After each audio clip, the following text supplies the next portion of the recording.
Assalamu alaikum Hajiya. Wa alaikum salam wa rahmatullahi wa barakatuh. Ṣé rí dressing yìí ó ń dà mí lórí rúbà kankan.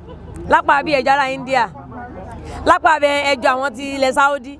Ewo gan lẹ represent nínú méjèèjì. Nígbà tí ATM Ànábì máa sọ ó ní Arabian royalty. Ṣẹ́rí tó wà lórí ẹ̀ ló stand for royalty tó wà ńbẹ̀.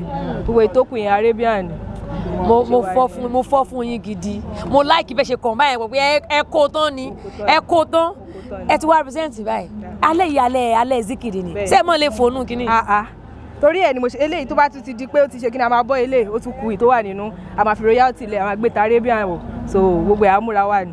Gẹ́gẹ́ bí ọmọ Yorùbá nígbà bí ó máa ń dàbí pé àyọjú náà ni irú àtìgbà ló yẹ ká wọ̀ wá bọ̀ ẹni àbá lẹ fíw lẹ́la wọlé ní báwo lẹ ṣe fíw ní tinútinú nípa dressing wa. Ṣé rí yàtọ̀ sí pé culture wà a ní religion èní ìbáyìí religion la mú wọ̀ tó bá dìgbà tá a bá máa ṣe culture náà a máa tún jáde tán náà. Ó tún sì pé bá yẹn ṣe culture là ń ṣe kí ni là ń ṣe papọ̀ bẹ́ẹ̀ ni. Mo love yín dákú alẹ́ ìṣe ká máa retí fún àbí. Ẹ má wọrí àjọ wa ń bẹ̀ ni. Ṣé wá single fáwọn àfáà mi. Ó wà complicated.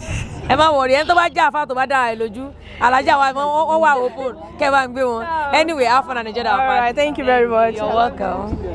Stay.